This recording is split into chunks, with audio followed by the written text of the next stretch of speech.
Jadi gini, untuk masalah kode etik, emang kalau misalnya melanggar kode etik, biasanya kan itu ada Majelis Kode Etik Kedokteran Indonesia. Nah, itu biasanya kalau dilaporkan, MKEK akan memanggil pihak yang terkait, kemudian mereka akan memutuskan kalau ini melanggar kode etik atau enggak. Biasanya kalau ada memang melanggar, itu kan biasanya memang ada sanksinya. Nah, sanksinya itu bisa sanksi tertulis atau sanksi kayak surat izin praktiknya ditahan dulu, atau sampai yang berat itu kalau kasusnya berat, sanksi beratnya itu bisa pencabutan surat izin praktek.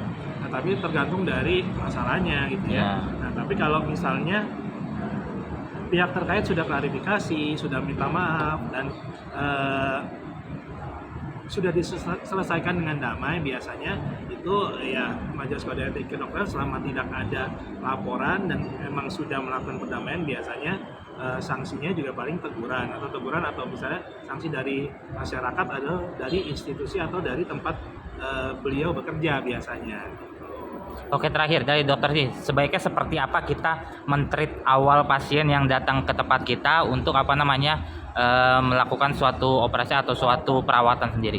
Oke, jadi sebenarnya semua standar dari semua dokter pasti juga udah tahu gitu kan kalau emang tujuannya pasien datang ke salah satu fasilitas kesehatan itu kan berarti si pasien itu sudah percaya dengan fasilitas kesehatan tersebut. Jadi si dokter itu punya hak dan punya kewajiban, si pasien juga punya hak dan kewajiban, dan otomatis secara tidak langsung itu pasti proses komunikasi itu akan terjadi kan.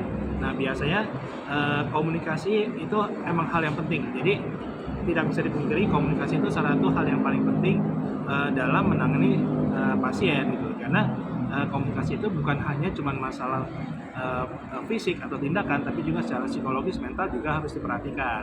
Nah, kita misalnya ingin membahas masalah treatment fisik atau apapun juga boleh nggak boleh, selama dia emang relevan, emang sesuai dengan tindakan atau indikasi yang ingin dilakukan, dan tujuannya memberikan edukasi dan penjelasan yang sejelas-jelasnya itu hak si pasien ya. Nah, tapi untuk menjelaskannya harus juga dengan empati, jangan lupa, karena kalau empati itu penting ya.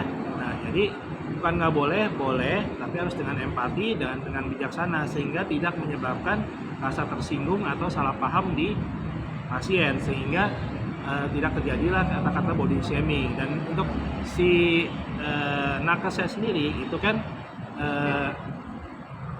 nggak semua pasien itu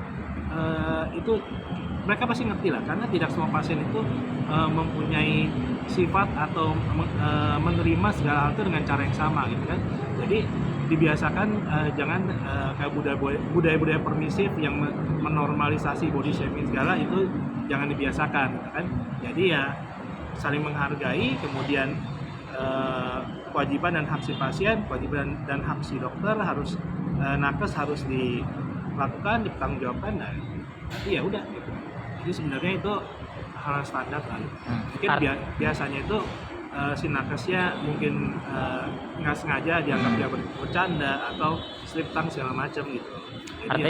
Artinya bisa dimediasi secara kekeluargaan mungkin ya dok, mungkin. Iya, dan harusnya emang bisa diomongin, bisa dimediasi sehingga tidak jadi berkepanjangan gitu. Dan untuk netizen juga biasanya harus lebih bijaksana, karena harus jangan menjudge atau ikut cepat-cepat mengambil keputusan atau ikut menghakimi dari narasi-narasi sepotong-sepotong atau kayak informasi-informasi di sosmed yang kadang-kadang hanya sedikit-sedikit gitu kan. Kadang-kadang juga nggak semua yang sudah viral harus lebih viralkan, nggak semua yang bisa diketik harus diketik di sosmed, karena kan dampak sosmed itu luar biasa ya, cepat sekali kemana-mana menyebarnya. Kemudian kadang-kadang kalau dimanfaatkan dengan cara tidak bertanggung jawab malah akan berdampak lebih negatif, jadi malah ditambah-tambahin segala macam. Jadi bukannya nggak boleh netizen melakukan kritik boleh, membantu untuk mengawal juga boleh, tapi juga harus bijaksana dengan empati juga.